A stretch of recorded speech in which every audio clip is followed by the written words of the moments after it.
Hello everyone and happy October 23rd, 2020. Today marks the day that Apple has finally released 50% of their new iPhone 12 series of phones.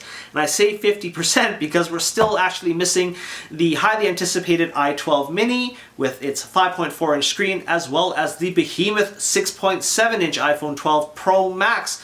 And both of those models won't be available for pre-order until November 6th, with phones shipping on November 13th. Now, that being said, I just want to talk a little bit about the iPhone 12 and the iPhone 12 Pro and how I ended up landing on one of these two models and why I decided to actually go with an iPhone 12 over, say, an iPhone 11, which was actually discounted on the announcement of the iPhone 12. So just really quickly touching on iPhone 11. iPhone 11 line, Apple has killed off the Pro line, so you're just left with an iPhone 11 phone, which, you know, at 150 bucks Canadian cheaper than what it was before the announcement, initially seems like it's really good value for a still very capable phone. But I just want to point out that that's actually misleading, because the iPhone 12 in so many ways is way better than an iPhone 11 at any given price point because of what it offers. Namely, that the iPhone 11 regular edition, which is the only one you can buy at Apple, has an LCD Retina display, and it doesn't offer 5G or MagSafe capabilities, which all of the iPhone 12s now have. So you can save 150 bucks, but then you're really giving up the superior display, the future-proofing of 5G, and the really cool and I think great idea of MagSafe for these phones. So if you're thinking about iPhone 11, just forget it and don't even consider it. Go with an iPhone 12, even if it means if you buy an iPhone 12 mini, for example, to save on costs. So now, let's talk about iPhone 12. There's an iPhone 12 regular and then the Pro version, and how did I decide between the two and what are the key differences and whether or not it's actually worth the difference. Well, first and foremost, these phones are a lot more similar than they are different. And I know this because I actually found a video on YouTube that tore down both of these phones, and when they examined the insides of the phones, it was remarkably shocking how alike they were. They have the same exact battery capacity. The wide and ultra wide cameras are exactly the same. MagSafe's the same. CPU, Taptic engine were the same, right? Now this video in the teardown that they didn't actually show what the differences were on the system memory, but it is pretty certain by a bunch of industry analysts that the regular iPhone has 4 gigabytes of system RAM, whereas the Pro versions have 6, right? So that 2 gig of RAM difference really will help with really memory intensive applications, as well as being able to multitask with different apps better because of more system memory. For the average user, you probably won't notice a difference, and that should not be a consideration in your iPhone purchase criteria. Now, that being said, who then would want to pay a $200 Canadian premium for an upgrade from the regular to a Pro, given the same capacity? And is it worth it? Well, my general thoughts is that you should buy a Pro phone if you're a photography or a video enthusiast or professional. Anyone that dabbles in a lot of that type of work really should be buying a phone that offers the most capability and flexibility to address all shooting situations. So I myself am an amateur photographer and of course a YouTuber, so video and photography are very important considerations, and that's why I ended up paying the $200 premium to jump to this lineup, and then again paid another, I don't know, few $100 premium to go with a 512 gigabyte storage capacity. Now, what does that price premium get you? Well, number one is that you get 3 cameras versus 2. So that extra camera is a telephoto camera that gives you 2 times optical zoom, and I believe up to 10 times digital zoom. I have to double check that, but for sure 2 times optical zoom over the wide camera. The other real important thing is that this thing offers a LiDAR emitter. So what LiDAR is that it's a first for an iPhone, and what it does is it sends an invisible array of infrared beams to do distance measurements to report back to the phone. And why that's important is that it actually helps the iPhone in low light situations improve its autofocus capabilities, so that it can focus up to 6 times faster using LiDAR than it can with a phone without. And so that's a big improvement. The other thing is that it offers photographic capabilities in Apple RAW format that is slated to be announced later this year. So when you shoot photos with an iPhone 12, you get it in a JPEG format. You shoot it with an Apple Pro phone, you can now get JPEG as well as Apple RAW format, which enables you to do proper post-processing on your images after the fact and not relying all the processing in the phone. So another bonus. For video guys, 4K 10-bit HDR Dolby Vision video, they both can do it. This one at 30 frames per second, the Pro version does it at 30 and 60 frames per second. Now I do want to point out one important thing when you are buying a phone for video, is that do bear in mind that when you're recording 10-bit video at 60 frames per second, that it's going to take 400 megabytes per minute of video, which means that this Pro phone, even with 512 gigs, won't take much to fill it. And then of course, this one can't even shoot in 60, but even at 30 frames per second 4K HDR, you're looking at about 190 megs a minute for video. So just remember, this should not be your primary Dolby Vision recording rig, if you will. And that doesn't even mention the editing rig that you would need to process this type of video from this phone. The other thing too I mentioned earlier is that the Pro version has 6 gigabytes of system memory versus 4. This might be important if you have memory intensive apps or you intend to do a bunch of multitasking. I can't speak to that because I've never had a phone with that much system memory, and it hasn't officially been confirmed by Apple because, well, they just don't share those type of things. So that's the iPhone 12 in a nutshell. I want to also mention that the entire iPhone 12 lineup not only supports charging through Lightning like a typical iPhone, but it also still continues to work with the Qi wireless charging system. But what's really neat on the iPhone 12 series, which I regret not buying the MagSafe charger earlier, is that it uses a MagSafe magnetic puck that sticks to the back of the phone. I'm sure you guys have seen tons of that on YouTube already. But the advantage of that is that the fit and finish of that charger is impeccable. I saw it at the store. But the best part is that it offers 15 watts of charging on a phone, right, wirelessly, whereas most Qi chargers will do, I think, 7.5 to about 10 watts. So you're now getting up to, you know, another 5 additional watts of charging power. So that's a 30 somewhat odd percent increase in charging performance. So of course these phones all support fast charge, and now you can fast charge essentially through wireless, which is a great bonus. It should also be noted that they will continue to work with your Qi charger, so don't go running to the store to buy a MagSafe if you already have a wireless charging system that works for you. So let's dive right in and see what's inside.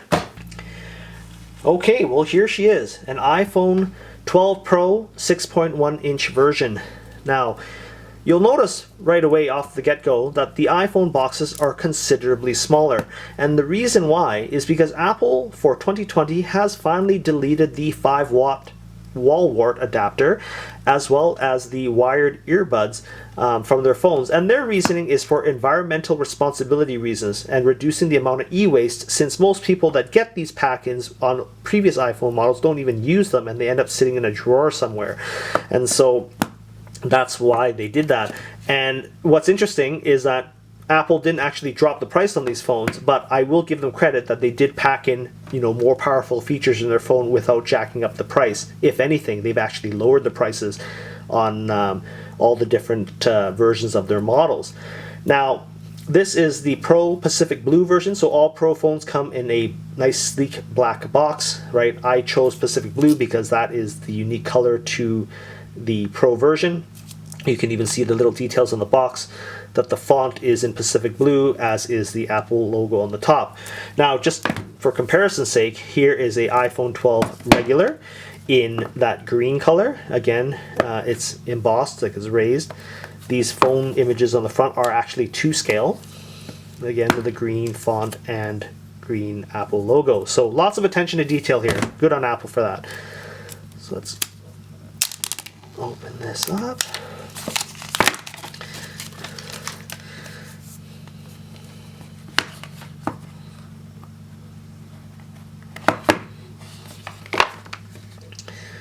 Wow. So here's the phone. And it's nice because the Pro models come in this nice frosted glass on the back. So, and it's got this nice polished Pacific Blue stainless steel band. So it really does feel nice in the hands with that nice hard edge, like the old candy bar phones when they were introduced on the iPhone 4.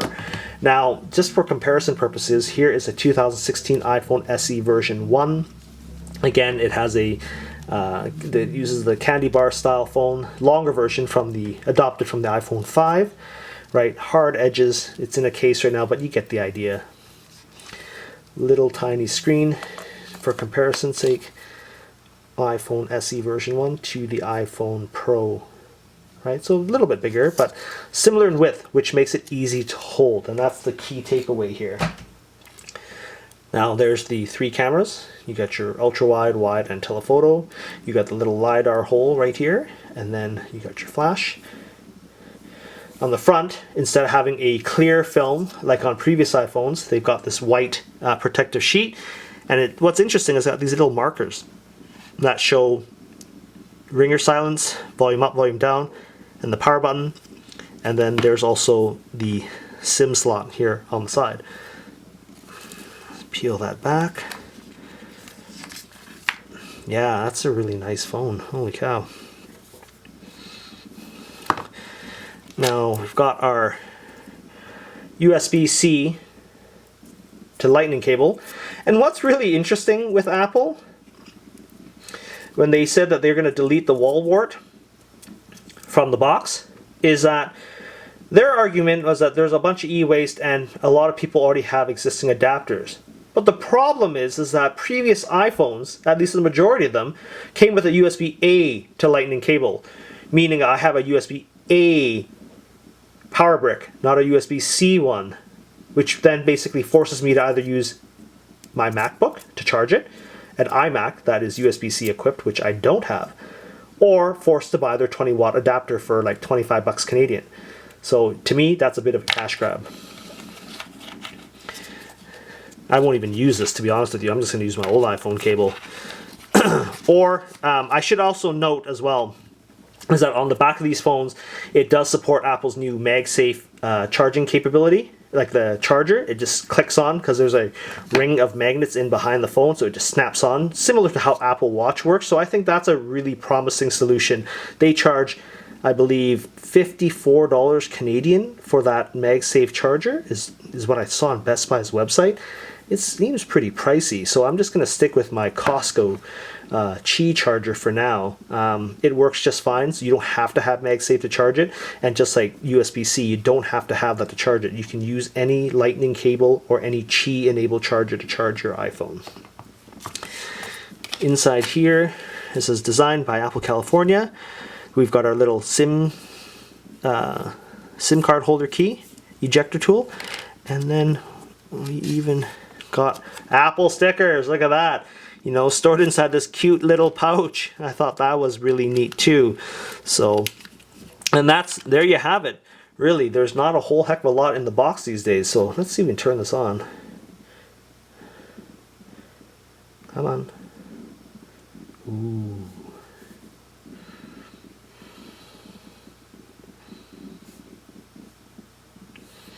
Now you'll notice one thing is that these things are fingerprint prone. Holy cow, look at that. I'm almost inclined to say that the brushed aluminum version on the non-pro versions is probably better. But nonetheless, it feels great. 6.1 inches across. That's a huge difference compared to the Plus phone. It's smaller than the Plus phone, and yet, you know, the display is so much bigger, right? That's a 5.5 inch screen, and yet the iPhone 12 mini, when it comes out, is going to have the same screen size as this thing. So, goodbye iPhone 6s Plus. So, I'm going to set this up and then we'll come back to the video. Okay, so I've set up the phone here. So, the iPhone 12 is on the right. Okay, so I've got a bunch of phones set up on essentially the same web page here, which is comparing an iPhone SE, an iPhone 7, an iPhone 6s Plus, and then of course the iPhone 12 Pro. And you can see that all of these phones at the maximum brightness, that the iPhone 12 is quite a bit brighter at 800 nits maximum brightness, whereas on these other ones not nearly as high. And so while the other phones are still very much usable, that it I don't know how well you guys can see it in the video, but it's quite evident to me that the iPhone 12's OLED display does shine in comparison to the older screens from, say, 2015, 2016, and 20, I believe, 17 respectively. You know, definitely a welcome improvement. The phone itself is super responsive, but then again, you know, none of these older phones were bad either in their own right. And so, welcome upgrade. Again, this was my daily driver. I was using this SE for a brief moment, and then this is my iPhone 7, which is a work phone. But, you know, I'm really happy with the new iPhone 12 Pro. Okay, so here's another view of the iPhone 12 Pro. So, it's getting really dark in my room here, but you can see that nice matted finish, that really fingerprint prone stainless steel edge, which ironically on the regular iPhone 12 the back is high gloss glass that fingerprints easily, but then it's got the nice sort of matted aluminum edge similar to that used on an iPhone SE version 1. So it follows back to the older candy bar style, right? This is aluminum, this is actually glass, but you know, Apple's so-called new design is actually a throwback to 2010. So nonetheless, I like it. It fits in the hand really nicely, right? It's a lot of technology packed in a really small, thin package, right? So to give you some idea here, you know, the old iPhone SE and the iPhone 12 is almost, I would argue that the iPhone 12 is thinner. And then when you compare it against my trusty iPhone 6s Plus, again, I mean, you know, there's quite a bit of a, you know, thickness difference. Actually, the iPhone 6s Plus is thinner, but it's got the rounded edges, so I find this phone very slippery. It's hard to hold, although when you use a case, it actually solves that problem quite easily. One thing I will start doing is I will do another video in the future to show the photo capabilities in normal light, portrait mode, as well as some weird dark lighting situations to see how well this phone really performs. So if you guys like this video, give me a thumbs up and consider subscribing to my channel. And thanks for watching.